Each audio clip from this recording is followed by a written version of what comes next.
it's fight or flight. You either run towards the incident or you run away. I've always been the person that runs towards it. Off-duty Gloucester Fire Lieutenant William Buddy Doucette wasted no time jumping into the water. He heard the screech and saw a car flying into the air off the pier, landing on the roof, trapping 3 women inside. They got a hammer so Buddy could break the window. Lobsterman Captain Mark Lodge was only feet away himself, tied up right next to Lieutenant Doucette in Gloucester Harbor, who was working on his own boat. I took the sledgehammer, reached down underneath the water and tapped the window. It broke instantly. I was able to open up the door. The women were upside down, partially submerged, strapped in by their seatbelts. Another off-duty firefighter, the captain's son, and bystanders were all part of the intense effort to keep the women's heads above water while they worked to cut them free with lobsterman's knives. That saved those people's lives, I'm convinced of that. That quick action.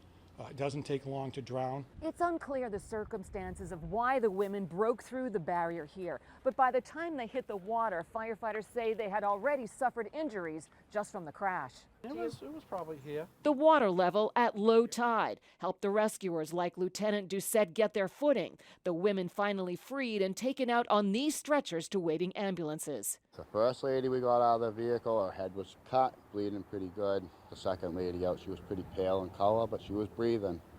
Thank God, you know. It was a rescue where every second counted, a fact not lost on Lieutenant Doucette with 30 years on the job. I can honestly say that being there saved 3 people.